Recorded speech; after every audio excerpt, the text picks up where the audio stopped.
He's our new electrical engineer, pretty much.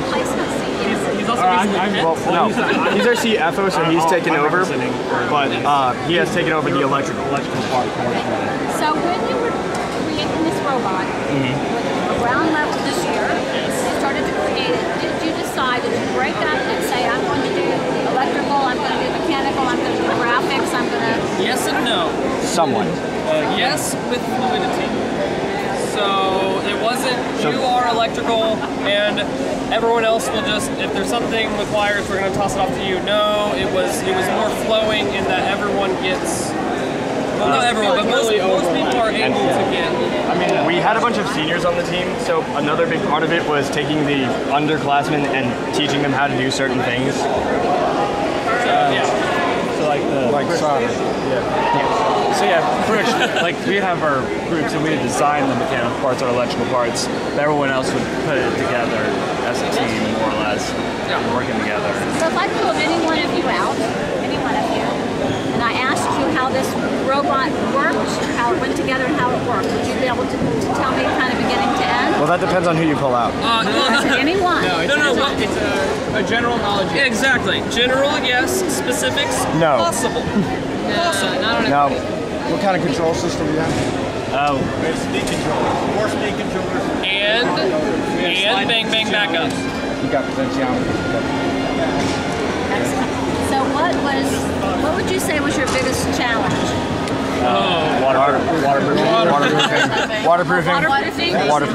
That seems to be That seems familiar because my team's not here because of water. It's not so much that waterproofing is hard, it's that the tiniest amount of water that gets in there tends to corrode. Everything much. It's dead. And we kind of get a little realistic. Imagine if you were on the real horizon at 5,200 feet. Oh yeah. And I mean, right now we're using the Cat 5 wire. We've had Cat 5 wire. It'll get up in the water, will get up in the insulation sleeve, and it just breaks the wire. You're down there, it's spitting the water and fluid out at 10,000 psi. You're 5,200 feet.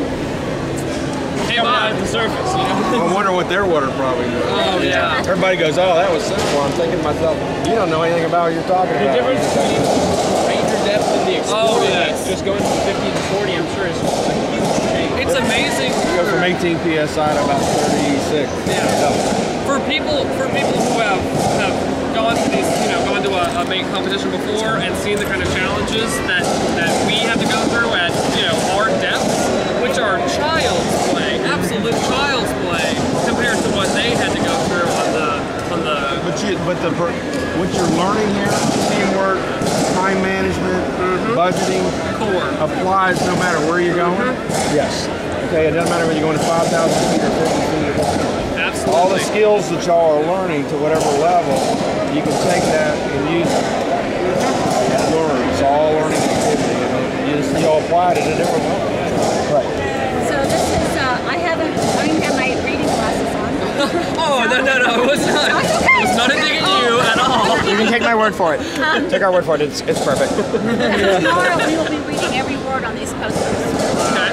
But right now, is there something on this poster that you really want to point out to me to make sure that I know? Yes, actually. Under our first paragraph, we forgot to put a page after Jimmy, show the can I bad just strangle stuff. you right now? All right, Thank you, sir. ask the question again. The entire left side is summary. No, you don't. One of the beautiful things, these systems on a robot, one of the beautiful things really about our robot that has really impressed me this year is you'll notice when you see it up close and everything, it's got these silver plants everywhere and it has these different things.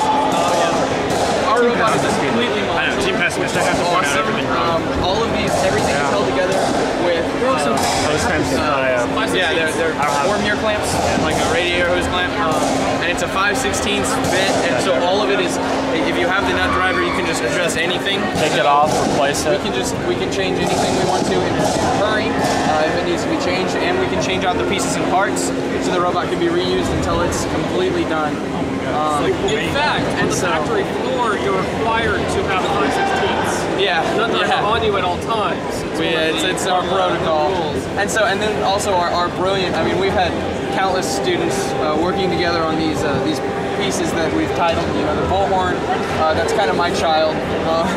It's a very multi-purpose. You know, you got hooks that you can use, kind of as almost as hands that's pulling off Velcro, and then the entire thing is a cradle for the T-joint for the top gill manifold, and it's just, you know, everything on it can be used for different things. This is used for our treble hook that goes through the U-bolt, so we can pull up the U-bolt on the riser pipe.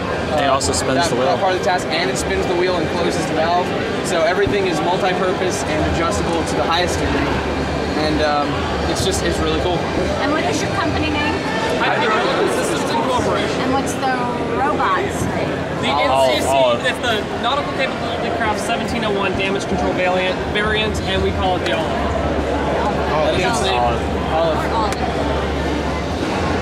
So, would you do it again? Oh yeah. Yes. Yeah? Oh yeah. I've been doing it again even with our failures. So. Yes. Well, the failures make you better. I mean, if you didn't have the failures, you would never get better. So Marty Klein's, you saw him probably walking around today with a cane. He's 80 years old. Looks like Einstein's about this tall. Have you seen him? Yeah. I've seen him. He invented side sonar. Seriously? Okay. Ask him how many times he failed. And if you get a chance to meet him tomorrow, go up to meet him. He's a very interesting man to talk to. Several. Thousands. Thomas Edison. Thousands of times. Yeah. I mean, but that's how you learn. If you did it right the first time, you would never want to try something else to make it better. Yeah, we went through failures. you learn far more by failing. So you had your orals today? No, they're tomorrow. Tomorrow. What'd you have today? Anything? No, we got a rest today, but tomorrow we have our first heat and our evaluation, and then the next day we'll have a run again. Well, you guys relax. The judges are here because they want to be. They're all volunteers. They want to see you succeed and do well. So just relax, be yourself, but be prepared. All right. One question I did have. Thank you, sir. Yes. is Questions? before, like, I don't know if y'all would know anything about this, but before we have, or like before the final awards banquet, are we gonna like know what our like our competitions will? No. We're going to know some of the scores, but you won't know them all. No sleep for the next 2 days. You'll know some.